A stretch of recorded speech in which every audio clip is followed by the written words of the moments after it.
Hi, welcome back to Your Future, Your Finances. I'm Brian Kuhn. We're talking regarding personal finance writing and the act of being a freelance reporter as a career. We're talking with Sarah O'Brien today. Thanks for coming back. Sure, thank you.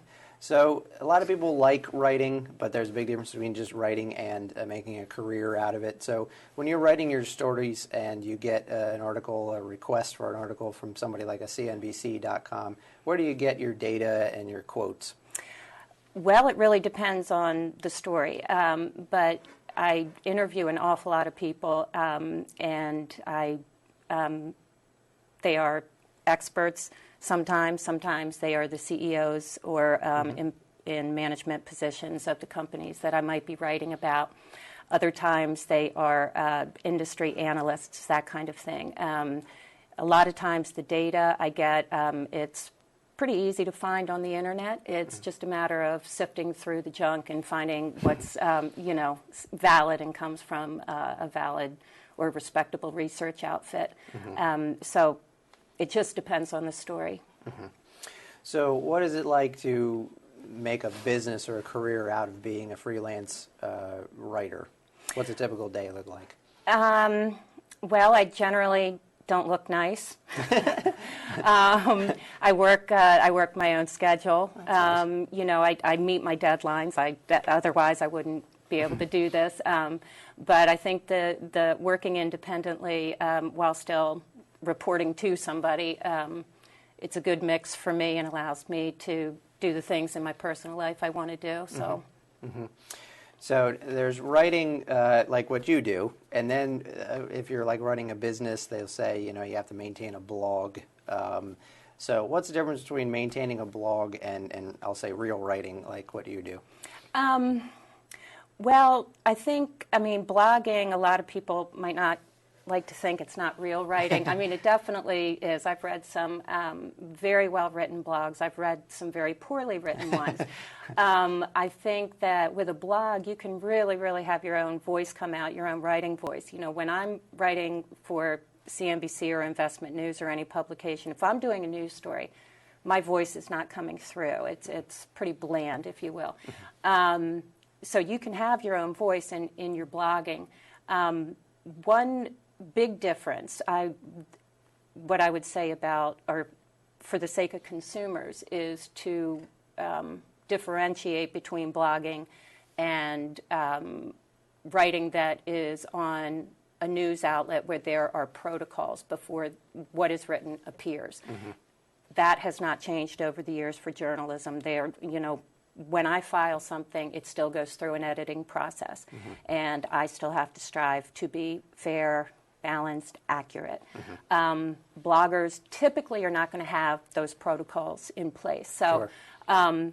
But for anybody who wants to write, if you're an expert on a topic, just write. And if you can get another set of eyes to look over what you've written, just to find minor mistakes, whether it's grammatical or a typo or the wrong word used, go ahead and take advantage of somebody else's eyes, basically.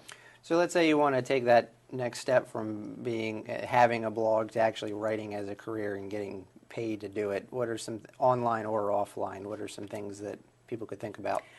I think it depends on what kind of writing you want to do. But regardless of what it is, whether you want to write poetry or short stories or essays or you want to do news reporting, find publications, and I mean both online and off. It could be a website publication, I don't know how else to refer to it, where you can get your feet wet, where maybe you're not going to make a lot of money if you submit something, maybe you won't make anything, but you'll start learning about the business, and at the same time you'll be improving your skill because you'll hopefully be getting feedback from editors or whoever at the publication, and you'll be building a portfolio. That would be my recommendation for trying to get into it. Do you have to know a lot about internet and like keywords and SEO and all of that stuff to be a writer? I don't, but I think that the internet definitely has changed some of what we do. When I write a story and it's in a Word document, it looks no different than it would have 20 years ago, basically. It's just when I email it in, and where it appears is very different. The internet, I think the biggest thing for journalists is kind of harnessing the power that social media has now. And I think my guess is that big organizations, news organizations, are still trying to figure out exactly how to do that, and I think it will continue evolving. I know that one concern for the discussions I've had with my peers, one concern we have is about the consuming public, the readers, that it is very difficult for them to distinguish between somebody who's just set up a website, given it a name, and written something that looks very much like a news article. But again, doesn't go through the protocols that those of us who came from print journalism, that it goes through.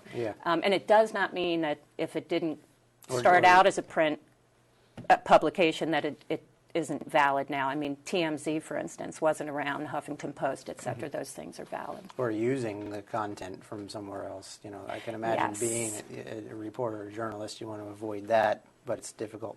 Yes, and it does happen sometimes. I do see some of my stuff show up on other websites, and I don't know exactly how they do or if they're even allowed to, but it's never been in a place that concerns me. Okay, great. Well, thanks for coming on the show. Hopefully Sure. it was helpful to the viewers, especially those interested in writing or interested in educating themselves on personal finance. You can find Sarah O'Brien recently articles on investmentnews.com or cnbc.com. You're on LinkedIn as well, if you don't mind someone looking you up. And we thank you for watching the show. If you have any questions or ideas for guests for the show, email questions@yfyfshow.com. And thank you for watching. Have a great day.